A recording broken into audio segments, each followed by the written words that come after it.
What's up, guys? It's James back again after a while, and I come to you not in the greatest of circumstances. Uh, Edison is in a weird spot right now because there's been this big announcement regarding the NAWCQ, North American Nats, and how the Ultimate Time Wizard events are going to be handled there and potentially heading forward. So there's been a ton of content about this already. I didn't really rush to be the first person to get the video up, but I did want to give you guys maybe more of a more nuanced understanding of what I think this means, and why honestly it might not be the worst thing in the world. But hear me out on that one. So just to get into the announcement a little bit,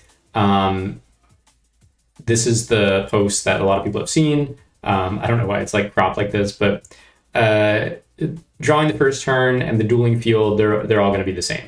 Those are the same as whatever Time Wizard format you're doing, because they run all sorts of Time Wizards, 2014, etc. But that kind of foreshadows the rest of it, because you're like, okay, great, that's all staying the same. Surely everything's staying the same, right? Wrong. Could not be more wrong.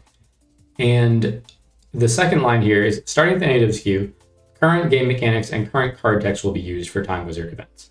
So what does that mean? Basically, current game mechanics, there's a handful of sort of missing the timing type rulings, card locations when they activate. I'll give some more examples as we get further into this video, but and most significantly, priority. In Edison, priority, you normal summon a monster, you can use addition effects right away. Not the case in these updated versions of Edison. The second part is the updated card text. Now, that is going to disrupt things like Goyo Guardian, basically all the erratas that have come later on. Some of them to nerf or balance cards, but some of them just, I don't know, changing what cards do slightly, are going to apply to Edison. Edison, we currently play as if we were playing in 2010. So using those erratas, those game mechanics, now they're going to have it be the same across the board, the same as modern Yu-Gi-Oh! Essentially. And this has come as a pretty big shock to a lot of people, myself included. Even a few insider Konami folks had no idea this was coming, according to the ones I've spoken to. But first of all, why is this happening? My impression is that Konami wants just more consistency. They don't want to have to assign judge staff, like picking like, oh, are you a guy that's familiar with Edison rulings? They want to just be able to do it across the board, send these guys over there, send these guys over there. I think that's a part of it. I think that it also lowers some barrier of entry. You don't have to learn all these like Edison specific rulings.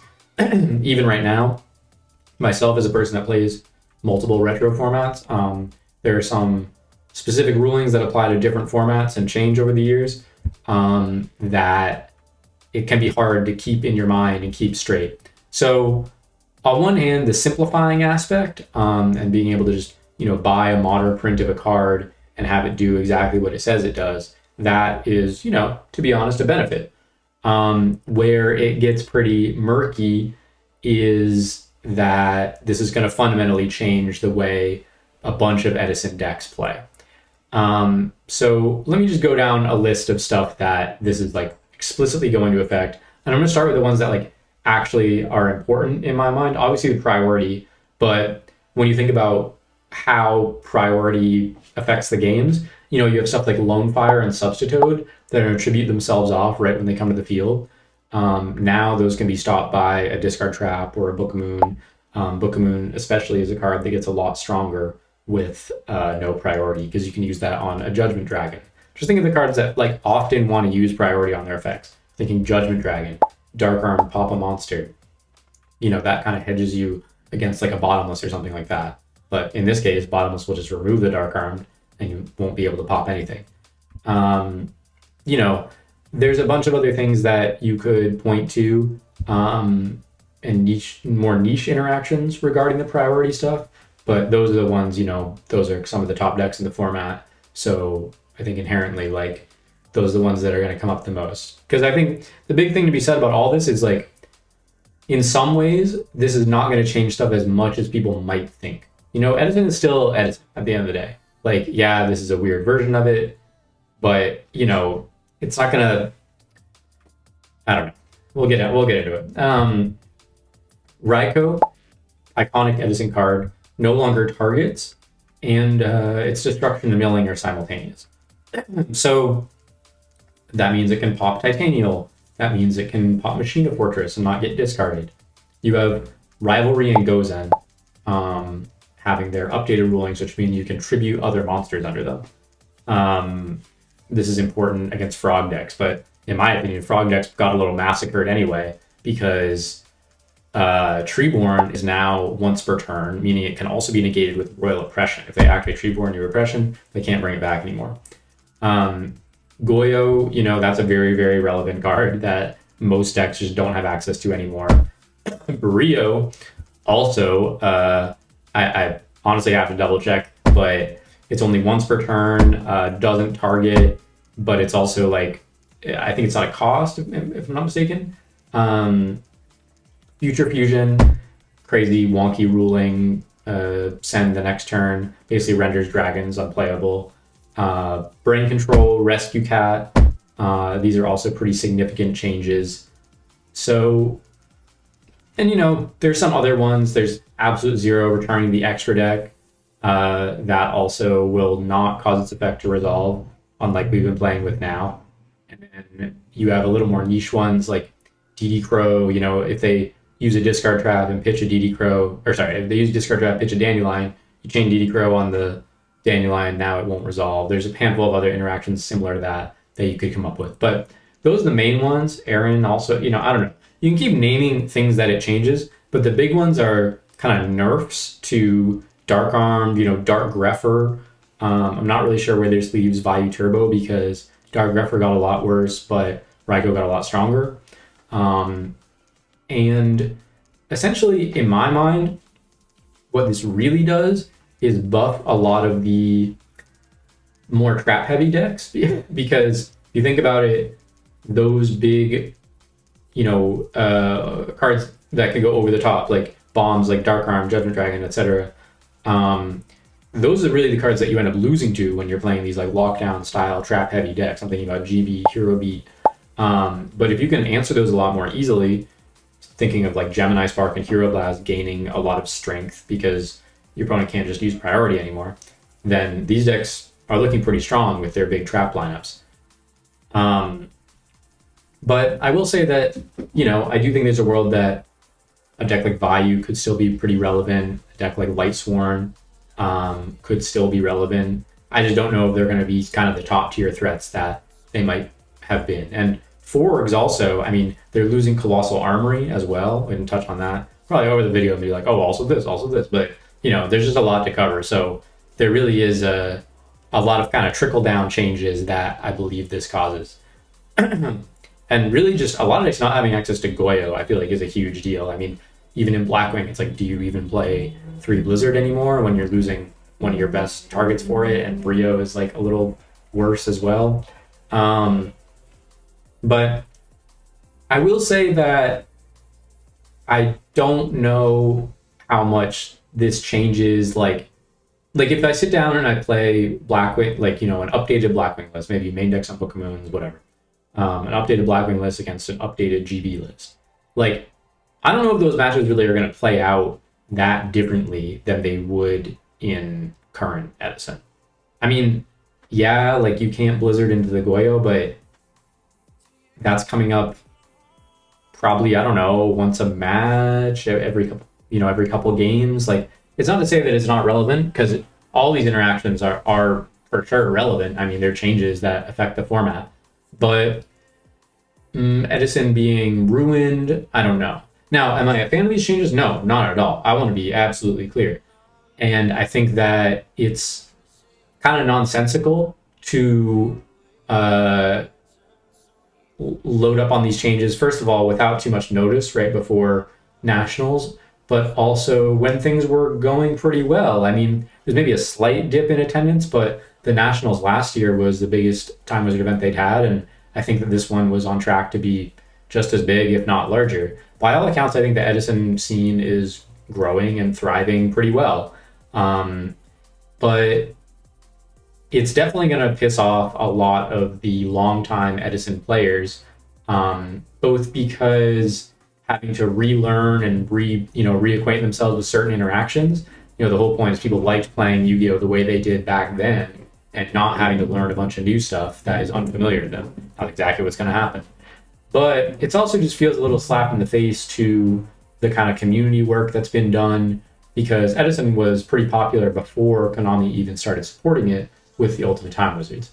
So for them to, dictate that it's going to be this way, I think kind of disrespects the player base in a way that people like playing it the way they like there's reasons that Edison got popular, and it's remained popular and grown and become the dominant retro format. Not even to touch on also the ramifications this has for GOAT format, which are pretty huge, and Hat and other random formats that you might play. But also, this does not necessarily mean that every tournament has to abide by these rules. I do think that a lot of the Konami sanctioned events, including OTS stores, might adopt this or might be sort of forced to in some roundabout way. But there are still tournaments that will be community run, and I think for a while we'll try to be adhering to this older style of play before this announcement. Everything we've known up until this point. I know on Format Library, Jazz has already made an announcement saying they're going to stick to the old formats. That's their intention. I know Keegan is obviously a huge opponent of this change. But so I think there will be avenues to play normal 2010 Edison if you want there to be. Of course, that kind of fractures the community in a pretty bad way. To be forced to pick between the two that are only very slightly different, but it just kind of forks it in a weird way. But I do, hats off to Keegan and people trying to rally around, the old format. For my take, if you've lasted this long and you just want my 2 little cents as someone who's been there since OG day one, I'm a player, right? And I care about gameplay. And I think that some of these changes will not necessarily create worse gameplay. And when I'm talking about worse gameplay, I'm talking about skill-based games, complicated games where the better player usually wins and there's room for deck changes and deck innovation. I like that this can kind of shake up the format that honestly Edison have been getting pretty stale to me, and cause people to just reassess what the best decks are, what good card choices are. I like playing retro formats. I like playing custom formats. So just taking it completely out of context, if this were Konami's going to hold a huge, tournament for this custom format that is loosely based on Edison, but also has these slight rule changes, that honestly sounds like something I would be interested in. So while I understand all this community context, just from a pure player perspective, I don't hate this, and there's a good chance that I might play in this tournament. In addition, there's the Hat Attack of the Giant card on there that I'll probably play in as well. But, I think that it remains to be seen whether these changes are good or bad. It definitely kills Dragon Turbo, really nerfs Vayu, Lightsworn, I guess you could say. There's a bunch of decks that it makes worse, and that's no good. You've been playing this deck for a while, it's your favorite deck, and now it's no longer really viable just because they said so. That sucks. At the same time, it's just I think that better players thrive in more open-ended environments where not everyone has access to all the information about the best decks. You're kind of forced to come up with things yourself. And so I think this could actually be a really interesting event. Now, the implications of what it holds for, if they're going to do this going forward, could be pretty rough. I think no surprise that my interest in Edison has been going a little downhill. So, this could be a little bit of a nail in the coffin, I think, for myself and a lot of people that have stuck with it for a while. But I know there's like, you know, some people writing to Konami, some petitions that are trying to overturn this. And you honestly, you never know. There's definitely a lot of public pushback against this specific announcement. So it remains to be seen. And I think, yeah, like use your voice. I'm just a little bit more of like a, you know, I've been playing this game for a long time, and I have really never seen Konami listen to the player base in that way. So I am not very optimistic that that will affect anything. And to some extent, I feel like it's not exactly my fight, because I'm probably down to play it anyway. I'm like apprehensive, but I'm kind of curious. Understanding all of the, you know, negatives that it could cause and the way that it's going to piss people off, I think that people might want to be a little more open-minded to the potential positives of it. Could be enjoyable, while also this was a stupid decision that never needed to happen in the first place. So that's my 2 cents. I hope you guys can understand where I'm coming from. Please don't paint it as I love this change, I'm hugely in favor of this change. I just probably am willing to try to play an event under this change, even though it is a colossally stupid move to alienate the community that way. But thanks for watching, guys. My return, maybe we'll do a stream where we can get into playing some matches under this new format, quote unquote, and talking a little more about it. But hopefully doing that soon. We got this new setup here. It might not sound like much because we're still waiting on the mic to come in, but thanks guys for sticking with me and tuning in. Peace.